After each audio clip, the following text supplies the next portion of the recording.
What is up, you sexy YouTube mother lovers? Now, if you know anything about me, you know that I'm not necessarily the world's biggest fan of bullpups. But even still, there is one bullpup that stands out because it's so beloved for being used in classic 80s action movies, video games, and I just had to have one. I'm talking, of course, about the Steyr AUG. Yeah, that's right. I finally got one. Whether you know it from The Walking Dead, Call of Duty, any video game ever, or of course from Die Hard, which is still a Christmas movie, by the way, you definitely know what this gun is. So, let's shoot it.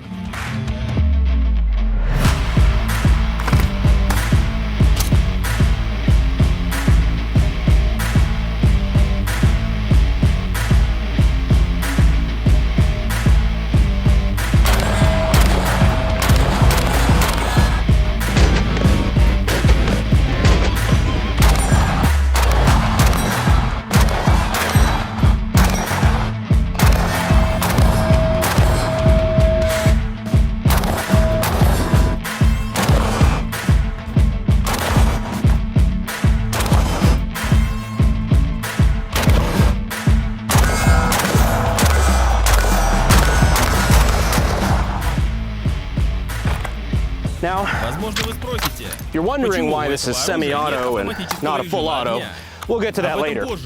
In the meantime, there. Happy now? So yes, we are finally filming with the Steyr AUG.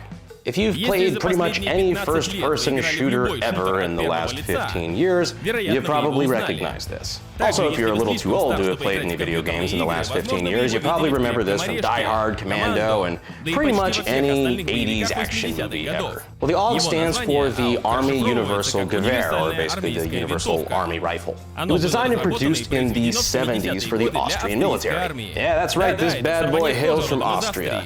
A country known for, among other things, their very inspiring politicians.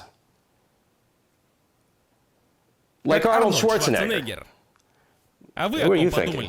As for the gun itself, it is a bullpup chambered in 5.56, and for those of you who don't know, let me just bring you up to speed real quick on a bullpup. A bullpup is a gun that basically deletes the stock and pushes the trigger ahead of the magazine and the action of the actual gun. Well, Brandon, doesn't that technically make a pistol a bullpup? No, you're wrong and I hate you. The idea here is to make a rifle or a long gun into a shorter, more compact configuration, accomplishing that by using a trigger linkage, which is why most bullpup triggers suck, at least. It's some degree more than they would have had they not had a long-ass linkage going all the way to the rear of the gun on top of your regular trigger pull. And this gun, no real exception. It's not a bad trigger, it's just... it feels kind of janky in plastic, to be honest.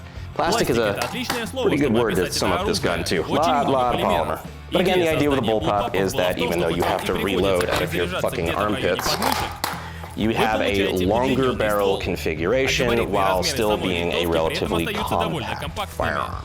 All right, so now that we're back out here on the range, I figured we'd probably show off a couple more of the... Oh. Well, hello. I think we found a wild Zeus.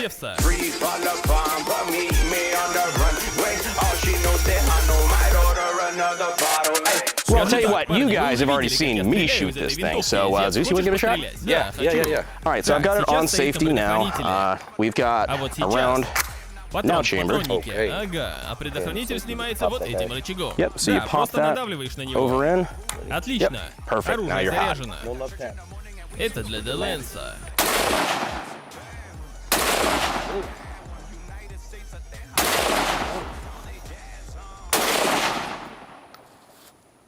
What'd you think about that one? I like it. Yeah? Was it everything you dreamed it to be? Yeah, I want to love tap this thing. What do you mean by love tap? What do you want? Why are you eyeballing my gun button like that? Don't rub your hand. No. Why is this gun semi-auto and not a full auto? After all, I'm quite the connoisseur of fully automatic weapons. Somehow they still have the ability to reach a dark and often forgotten part of my soul. Well, the AUG would traditionally come with something known as a progressive trigger. Basically, it means that if you pull the trigger halfway, you'll get a semi-automatic you know, semi-automatic fire. But if you really push down on the trigger all the way through, which this one does not have the option for, you'll start getting burst fire. You'll get fully automatic fire if you hold the trigger and mash it all the way in. It's a neat concept. I hate it. I've shot progressive triggers before, and I will be perfectly honest, I am not a fan. I understand that it eliminates the need for a selector, which would be kind of awkward on a weapon like this, potentially. I really don't like it, and if it's bad enough that I don't want to go through all the hassle of converting this, you know it's not great, at least that's my opinion. Don't worry, we'll make it up to you later in the video. You also might notice that this doesn't have the traditional AUG, kind of that little skinny scope that's usually found on it.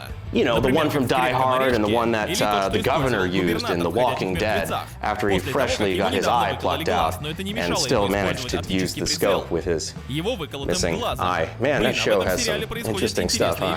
Well, the reason that one has a scope and this one does not is because that is the older AUG A1. Originally, the AUG didn't utilize Picatinny rail back then during the A1.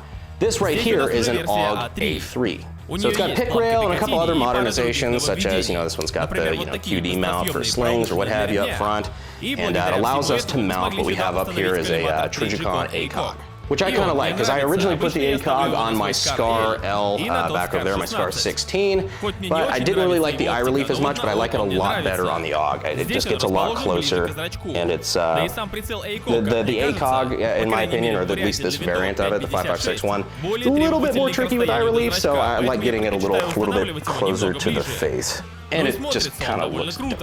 Moving over here, we have our charging handle on the left side of the gun. And if you move it up, there's kind of like a little locking place there, where it kind of holds there, and just kind of like the MP5, you can slap it down. Not as much to grab onto, notice, just like that. Not as much to slap, but the good part is it's very sensitive. So you just, you know, kind of push it a little bit, it's not too hard. Now, typically when you think standard capacity magazines, you think of the typical 30-round mags, like with the AR, the AK. Here in the US, 30 rounds is pretty standard capacity, and actually militaries all over the world. Austria, known for occasionally taking things a little far, is no exception in this regard, because 30 rounds is actually not standard for the AUG. 42 rounders are. So we're going to go ahead and demonstrate using the AUG with that. Cody? We're filming a fucking video. Have you been behind that berm the whole time? What are you even doing here? That's right. Yeah, sure, come on. So, since I'm not used to doing this whole semi-auto thing all day, you know, who likes doing that shit? We're gonna let Cody try his hand at it. There you are, sir. It's on safe. Так, а где предохранитель? Вот здесь? Yep. Да, именно.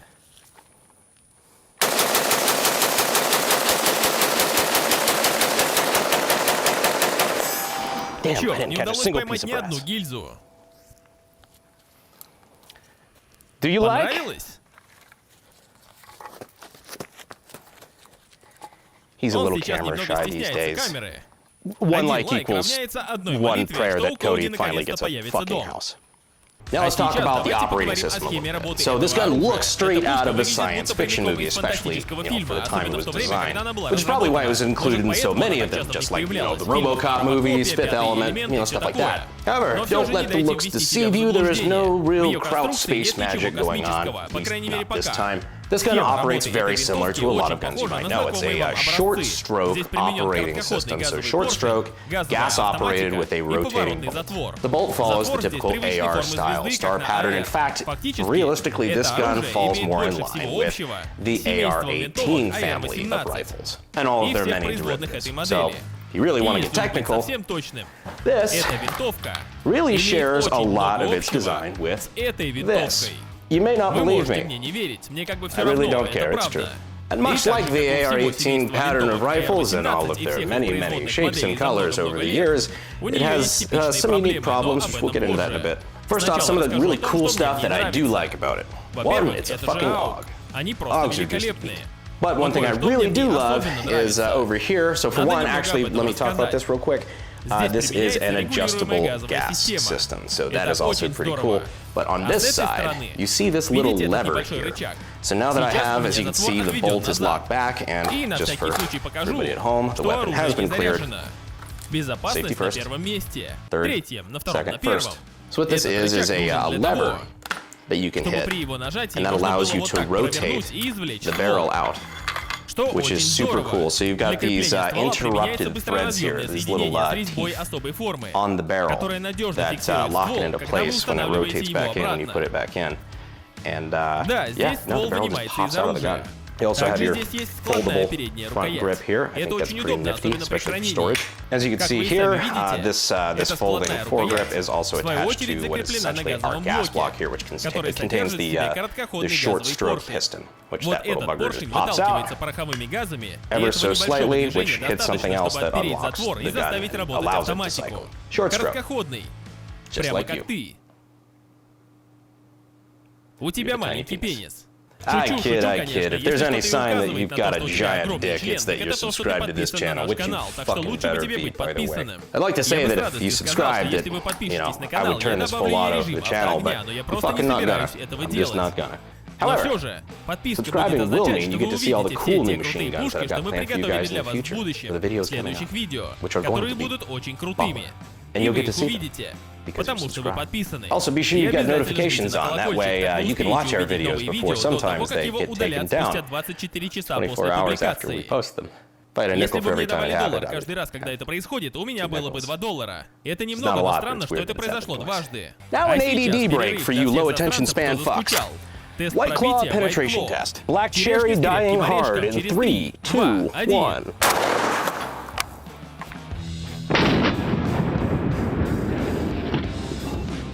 Yeah, no, I'd say that penetrates. That's actually kind of cool. It crumbled the top of the can inward.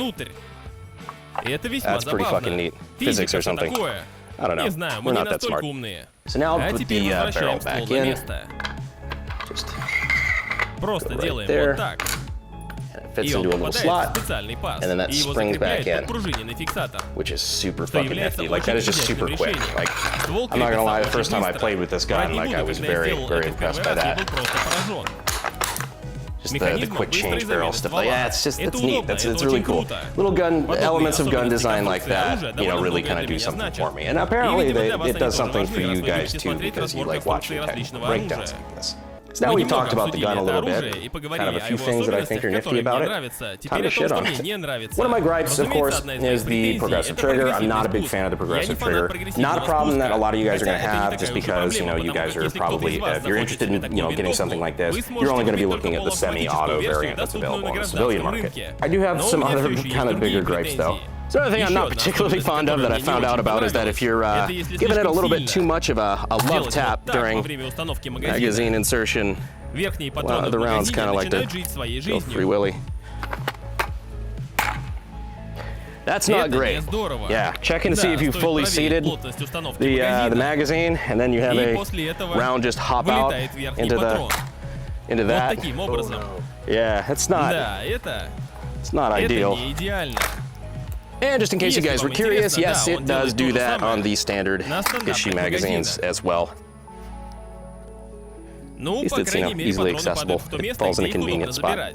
So another thing we found out about the Steyr AUG is that, like a lot of the other AR-18 inspired weaponry, it doesn't really love steel case ammo. So, well, let's see if it does this. All right.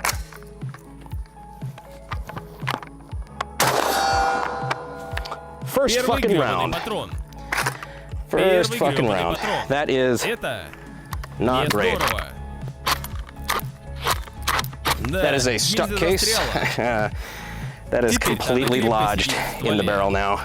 As you can see there's the spent round that did not extract, did not eject, and actually when I opened up the bolt, I could see a flake of the rim of that steel case. So we're gonna have to beat that out.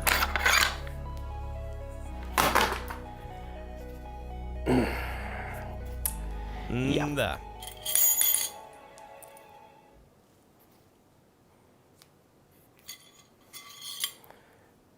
Мой шов был недостаточно длинный. We have the technology, thanks to the lovely shit stored in the back of an AK cleaning kit. There we go. Sub-optimal. So while this gun definitely has some drawbacks that I'm not a huge fan of, it's still just a really neat part of firearm history and I guess kind of world military history. It blows my mind that this gun is almost 50 years old. This weapon system was released around the same time as the original fucking Star Wars. So while no, this is not even close to my new favorite operating system and, you know, go-to combat rifle necessarily, it has definitely earned a spot in my weapon library and on my wall. Unless I get bored of it or if I forget. Man, so the Steyr has its problems, as every gun does, but overall, it's pretty cool, and if nothing else, it's just another addition to the arms library. I'll reference a collection of cool guns from across history and shit that I always just wanted because, let's face it, this stuff's pretty neat. It still doesn't quite feel right ending this video on a semi-auto though, but I got an app for that. Anyhow, I hope you guys enjoyed the video. As you can tell, you know, we got some future content lined up for you guys I think you're going to enjoy. So go ahead and subscribe. And as always,